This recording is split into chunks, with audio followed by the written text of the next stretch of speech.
আল Khwarizmi science based 2025 আজকের এই সমাপনী দিবস এবং সমাপনী সেশনের সম্মানিত কেন্দ্রীয় সেক্রেটারি জেনারেল প্রিয় ভাই সিবগাতুল্লাহ, উপস্থিত অন্যান্য অতিথিবৃন্দ, সাংবাদিকবৃন্দ, আমার একান্ত শ্রদ্ধাভাজন অভিভাবকবৃন্দ এবং আজকের আয়োজন যাদেরকে নিয়ে করা হয়েছে, আজকের আয়োজনের মধ্যমণি আমার শিক্ষার্থী ভাই এবং বোনেরা, আসসালামু আলাইকুম রহমতুল্লাহি ওয়া বারাকাতুহু। আমি আশা করছি সবাই ভালো আছেন, সুস্থ আছেন। তবে অনেককে ক্লান্ত মনে হচ্ছে, যেহেতু দুদিন ব্যাপী অনেক ঝড় আপনাদের উপর দিয়ে গিয়েছে। আর যে কম্পিটিশনের মধ্য দিয়ে আপনারা গিয়েছেন খুব বেশি সহজ ছিল না। যারা আপনাদের কম্পিটিশনগুলো পরিচালনা করেছেন, তো তারা আপনাদেরকে খুব বেশি ছাড় দেয় নেই। মনস্তাত্ত্বিকভাবে, ফিজিক্যালি সব দিক থেকে আপনাদেরকে খুব কঠিন পরিস্থিতির মধ্য দিয়ে নিয়ে গিয়েছে। আল্লাহ শুকরিয়া যে আজকের এই প্রোগ্রামের একেবারে সমাপনী জায়গায় আমরা এসে দাঁড়িয়েছি। আল্লাহ শুকরিয়া আদায় করছি, আলহামদুলিল্লাহ। দরুদ সালাম পেশ করছি বিশ্ব মানবতার মুক্তির দূত আমাদের প্রিয় নবী হযরত মুহাম্মদ মুস্তাফা সাল্লাল্লাহু আলাইহি ওয়াসাল্লামের প্রতি। শহীদদের শাহাদাতের মর্যাদা কামনা করছি, যারা আল্লাহর এই জমিনে দ্বীন প্রতিষ্ঠার জন্য, ইনসাফ প্রতিষ্ঠার জন্য, আল্লাহর এই জমিন থেকে জুলুমকে মূলচ্ছেদ করার জন্য, ন্যায় এবং ইনসাফ প্রতিষ্ঠার জন্য যুগে যুগে জীবন দিয়েছেন, রক্ত দিয়েছেন। আমরা তাদেরকে আজকের এই সেশন থেকে স্মরণ করছি এবং তাদের জন্য দোয়া করছি। আল্লাহ তাআলা সবাইকে শাহাদাতের সর্বোচ্চ মর্যাদা দান করুন, আল্লাহুম্মা আমিন।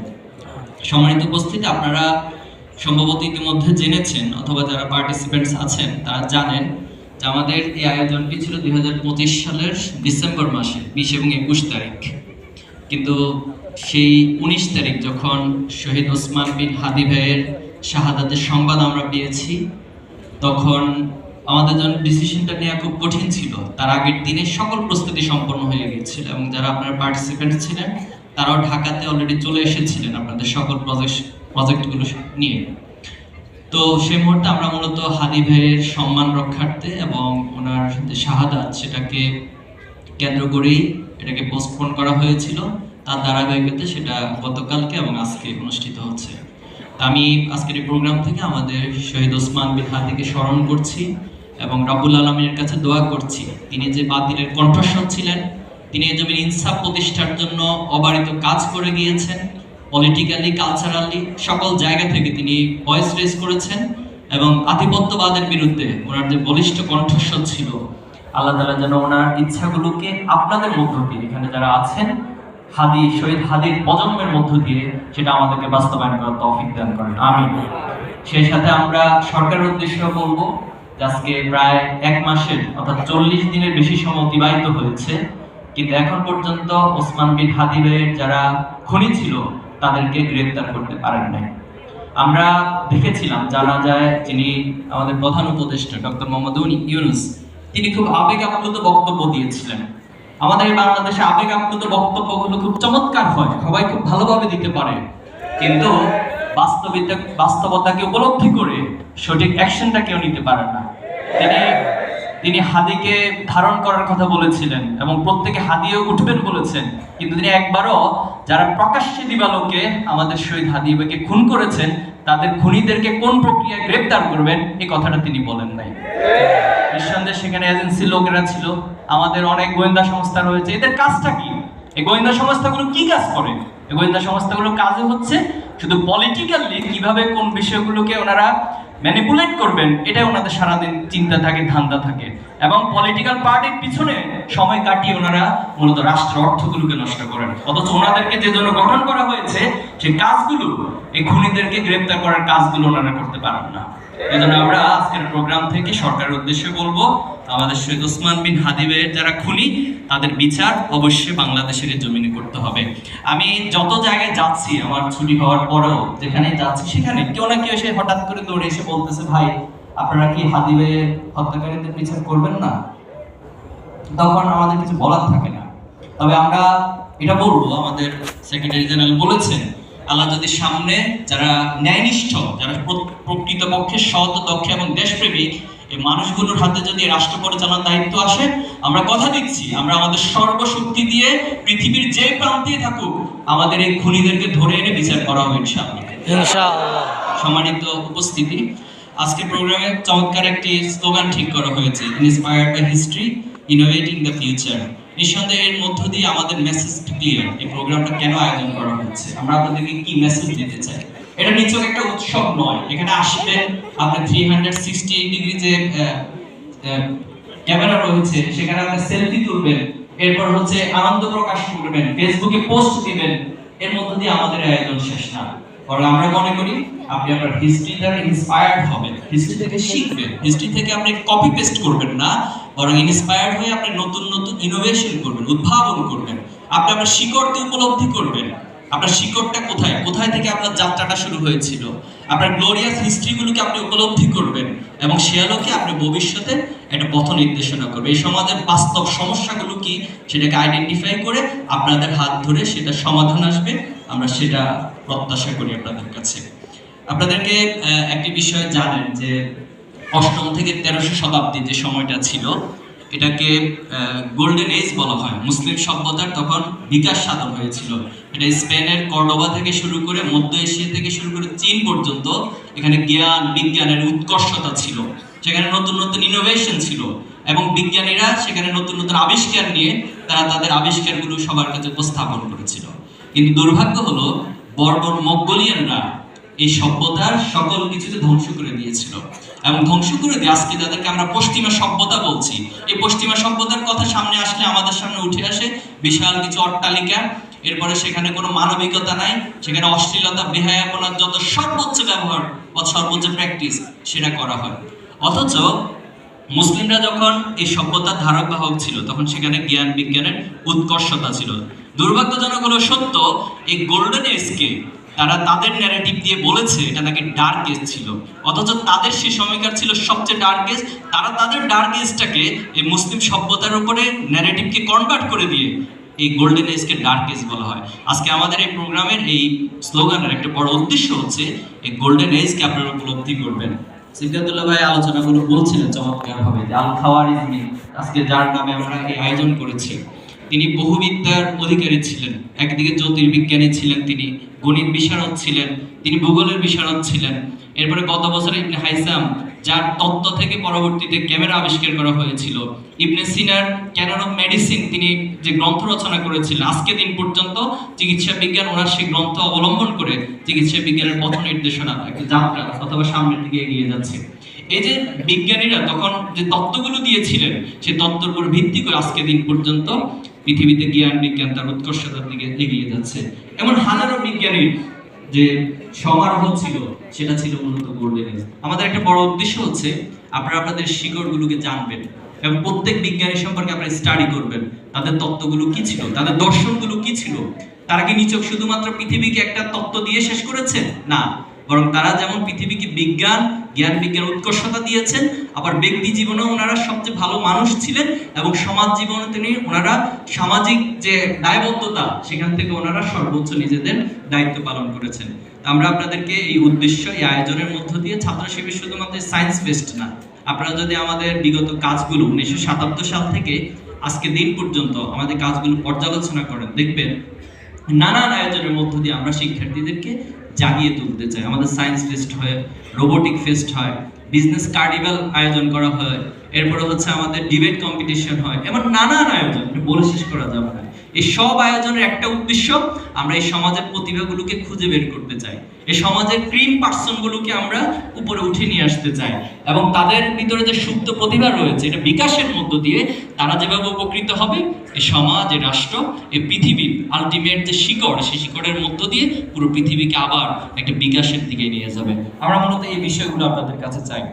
আমি এরপরে যে পয়েন্টটা বলতে চাই, দেখুন জ্ঞান অর্জন এবং জ্ঞানের যে স্তর, এটা অনেকগুলো স্তর রয়েছে।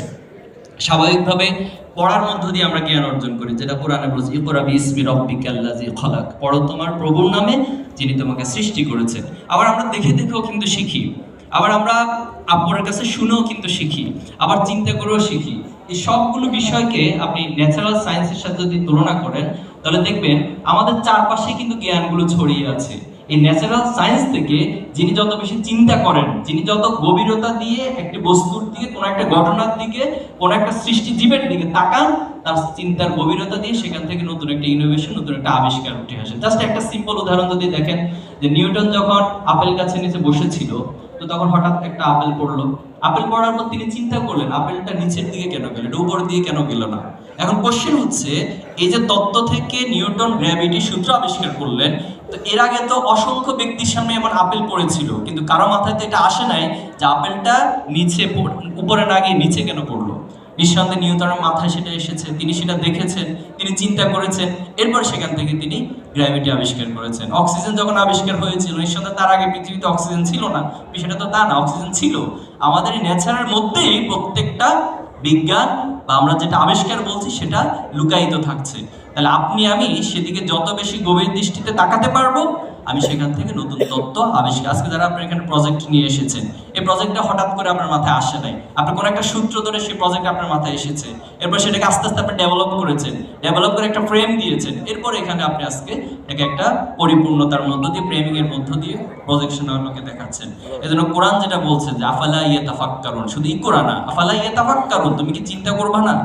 আফালা ইয়াতাদাব্বারুন, তুমি কি গবেষণা করবা না, একটু গভীরভাবে সেখানে যাবা না? এরপর এই যে সেগমেন্টগুলো এখানে কোরআন যেটা বলছে, যারা এই জ্ঞানগুলোর অধিকারী হবে তাদেরকে আর-রাসিখুনা ফিল ইলম, অর্থাৎ জ্ঞানের গভীরতম একটা জায়গায় তাদেরকে ইসলাম বা কোরআন ডিফাইন করেছেন।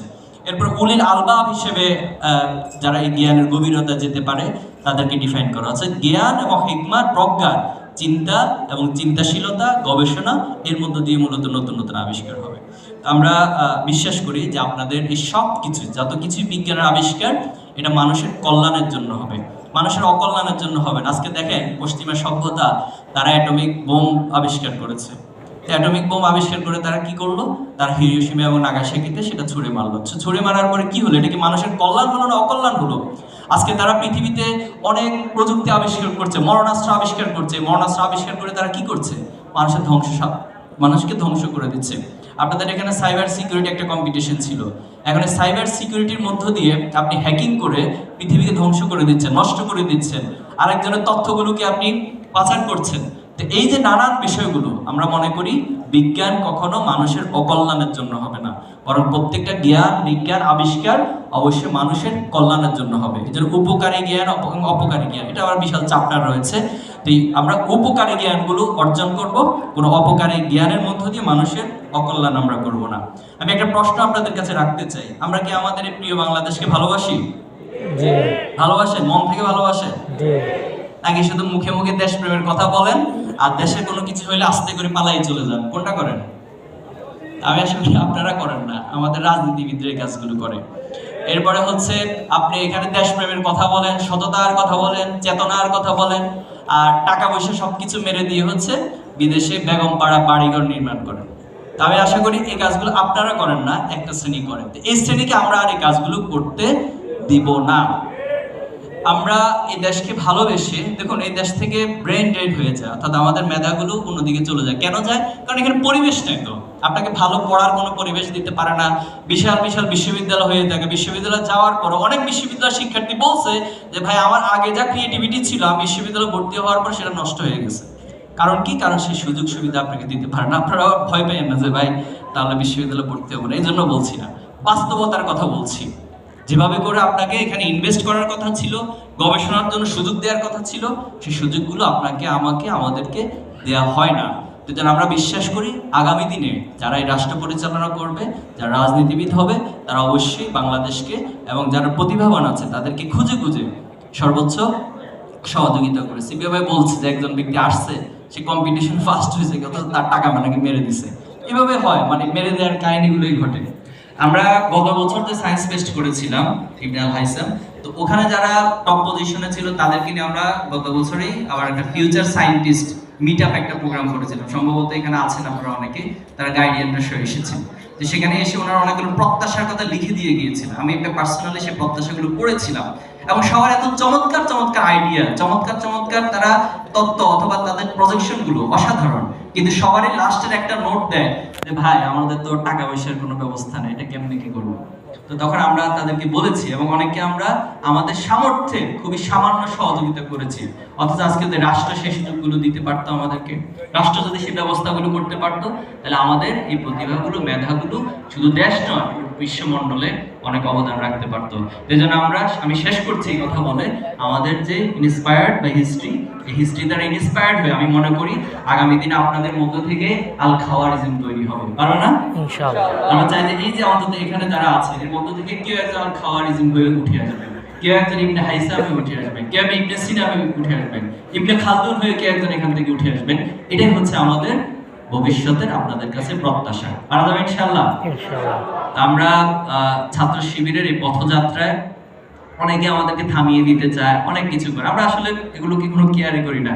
এই যে আমরা আজকে এত চমৎকার একটা আয়োজন, আপনি দেখবেন যে এখানে কোনো ভালো মিডিয়া আসে না, মেইন স্ট্রিম মিডিয়াগুলো আসে, এগুলো দেখানোর ওনাদের টাইম নেই। ওনারা দেখাবে কি, ওই যে কোন রাজনীতিবিদ কাকে গালি দিয়েছে, এরপর মারামারি কেমনে কিভাবে করে, কাদা ছড়াছড়ি কি করে, আপনি টিভি খুললে দেখবেন ওগুলো খুব ভালোভাবে পাবেন। তার মানে কোথায় প্রমোট করা দরকার, আমাদের রাষ্ট্র সেই কমন সেন্স গুলো, আমাদের রাষ্ট্রের যে মাধ্যমগুলো রয়েছে, যে প্রতিষ্ঠানগুলো রয়েছে, তাদের কাছে সেই কমন সেন্স গুলো নাই। এজন্য আমরা বিশ্বাস করি কে আমাদেরকে কি বললো, ভালো বললো না খারাপ বললো, আমরা এগুলোকে ডোন্ট কেয়ার করি এবং ছাত্র শিবির তার অপ্রতিরোধ্য যে যাত্রা, এটা আগামী দিনে আরো সামনে এগিয়ে যাবে।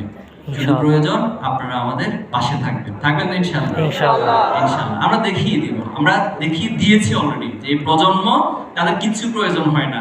সে জুলাইতে কোনো একটা মিডিয়া ছিল না যারা আমাদের পক্ষে বলছে, এই প্রজন্মের পক্ষে বলছে, কিন্তু প্রজন্ম দেখাই দিয়েছে যে আপনাদের এই সমস্ত মিডিয়া আমাদের প্রয়োজন হয় না, আপনাদের এজেন্সি আমাদের প্রয়োজন হয় না, আপনাদের এই সমস্ত ডিপ স্টেটের কোনো কিছু আমাদের প্রয়োজন হয় না, আপনাদের পার্শ্ববর্তী রাষ্ট্র বা আধিপত্য কোনো শক্তি প্রয়োজন হয় না। আমরা চাইলে সিদ্ধান্ত নিলে আমরা সবকিছু পারি। এবং আমি বিশ্বাস করি ছাত্র শিবির যে প্রত্যাশা নিয়ে, যে লক্ষ্য নিয়ে, উদ্দেশ্য নিয়ে কাজ করছে, আমরা যদি সকল প্রজন্ম একসাথে থাকি, ইনশাআল্লাহ আমরা আমাদের লক্ষ্যে পৌঁছে যাবো। আল্লাহ আমাদের সহায় হন। আসসালামু আলাইকুম ওয়া রাহমাতুল্লাহি ওয়া বারাকাতুহু।